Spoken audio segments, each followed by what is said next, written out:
So I'm just going to say it. I think that Bitcoin is the great financial reset. You've been hearing about the great financial reset for 5 years when we had this incredibly alarming experience in March of 2020 where they started canceling economies, shutting down supply chains and economies all over the world, leaders of the world saying the same ridiculous things over and over again. Okay, so most of you who are interested in Bitcoin are also aware of that, right? So I have watched the Trump administration very carefully. Very recently, the Trump family is getting into the Bitcoin game themselves, as in they are going to set up some kind of facility where they're custodying your Bitcoin and then they're lending against it. We also had the US Commerce Secretary, who is or was the CEO of Cantor Fitzgerald, a major multi-billion dollar bank. And he himself, Howard Lutnick, the CEO of Cantor Fitzgerald and now our Commerce Secretary, literally said, I am going to set up Bitcoin custodying and lending myself. So we have our Commerce Secretary and our president saying that they personally want their families and companies in on the game of taking people's Bitcoin to custody and then lending in dollars against it. So let me ask you a question. When our government capitulates and realizes that our unemployment starts going through the roof. I mean, Doge is helping with that, right? Eliminating jobs, eliminating funding that trickles down to be lost jobs. USAID being canceled. There's all kinds of American jobs totally caught up in that. All right, so when we start seeing out of control unemployment, when we start seeing inflation going up, up, up, right now there's a war between Trump and our Federal Reserve Chairman, Jerome Powell. Jerome Powell wants to keep interest rates up. Trump wants to push them down. He wants crack for everybody. He wants cheap lending for everybody. And so if, depending on who wins there, we're supposed to potentially have 5 interest rate decreases. So let me ask you something. If Trump is going to end up printing, let's just say $20 trillion, right? Remember when everybody was screaming that Obama printed $1 billion to bail out the banks in the banking crisis? He had to keep the dominoes from falling. He couldn't have just a complete collapse of the financial system. So he bailed out the banks to stop the dominoes from falling. Then we got to COVID and they printed $7 trillion. So it just keeps going up exponentially what has to be done to save us from the next black swan event. So whatever Trump is going to have to deal with, and it could be all kinds of things. I mean, the commercial real estate sector alone is like on the absolute brink, right? Like 10% of commercial real estate owners are in default.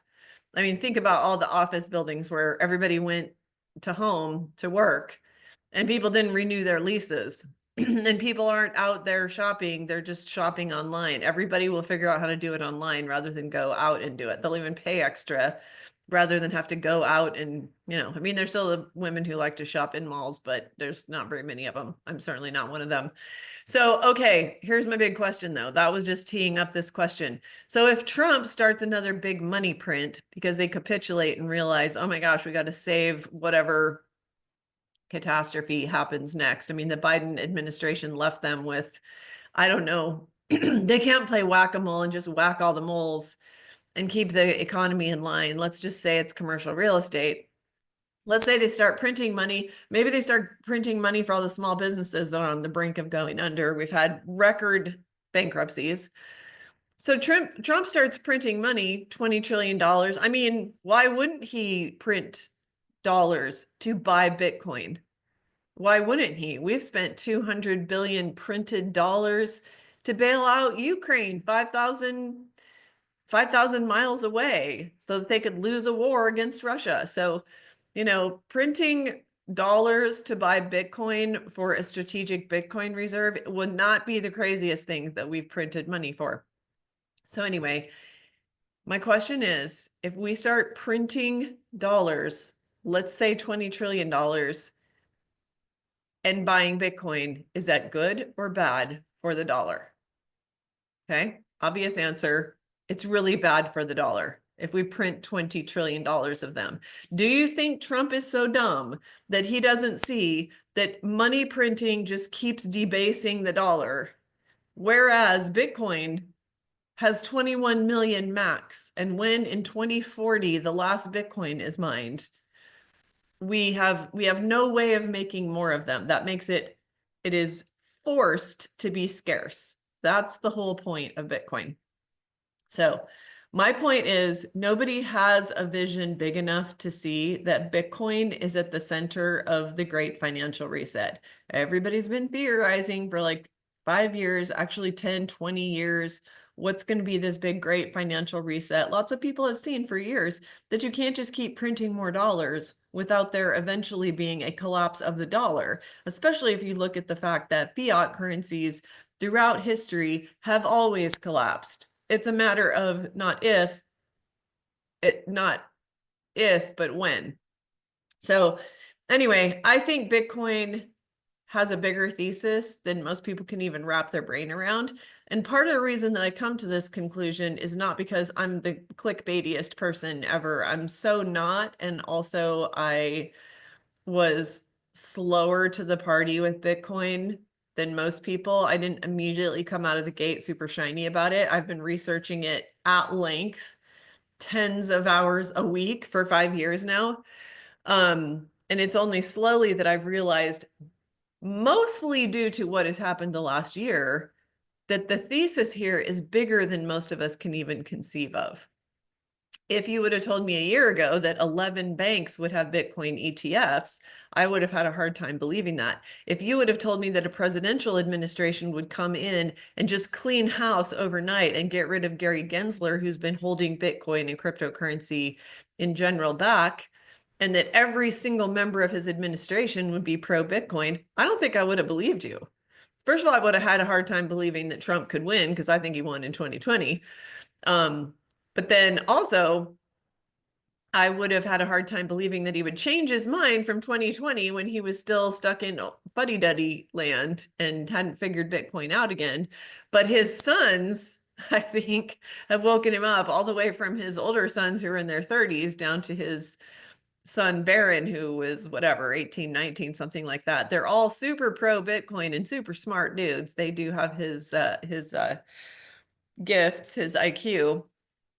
So anyway, there's a lot happening, and I know it's hard to wrap your brain around it, but you need to come start studying it with us, because I do not think that you're going to do 20 hours a week of researching on Bitcoin and studying all the companies that are starting up all over the world to solve problems using Bitcoin.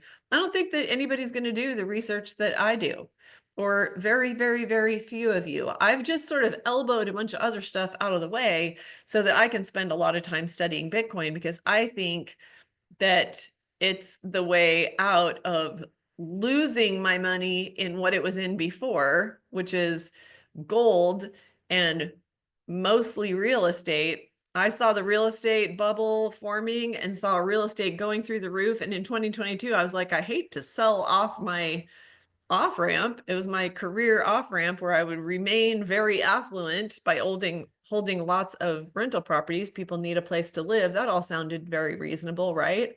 But when I saw real estate prices go up by 50% and 100%, especially here in Florida, I was like, I better sell, because this is not sustainable. The only way this is sustainable is if the dollar loses so much value that dollars just are just worth less and less and less, which means that you're not making a real gain. So I sold dozens of real estate rental properties in 2022, and I moved largely into Bitcoin. And I would not have had the confidence to do that if I hadn't researched it first. So to scratch my own itch, because I was already doing massive amounts of research that I knew most people wouldn't do, I started a mastermind. You can join down below. And so buy 2 months, get one free, you get your third month for free. But also, as a follower of this new Bitcoin channel, I give you $50 off if you use my first name as your coupon code, Robyn, Robyn. So it's not expensive, and I really just want you to learn about Bitcoin, because I think a whole ton of people are just going to miss it. It's going to be right in front of their face, all the changes happening at a federal level, at a state level. I mean, every single week I'm teaching about stuff I didn't know before because there's so much stuff. Utah's pension plan has had Bitcoin for a few years. I didn't even know that till this week. It's a like five-way dead heat for which state passes law to have strict Bitcoin on their strategic reserves. It's a five-way dead heat between Florida, Texas, Utah, Pennsylvania, and Oklahoma.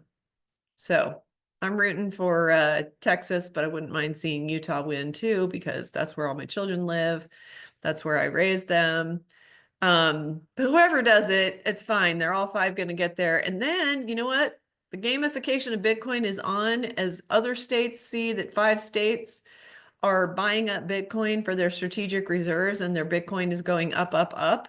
Whether or not we see the dollar continue to be debased, there's no analyst out there who doesn't say all roads for Trump lead to inflation. Okay, as the dollar loses value to inflation, faster and faster, people are looking for safety and they're going to Bitcoin. So join my mastermind and you get more like this, but in more detail and interactive. I try not to give you too much detail because I know that I can nerd out about macroeconomic issues. So anyway, please join us. We meet Wednesday nights at 8 p.m. Eastern. The link will be down below, including don't forget to use your $50 off coupon, Robyn, R-O-B-Y-N, and I'll see you next time.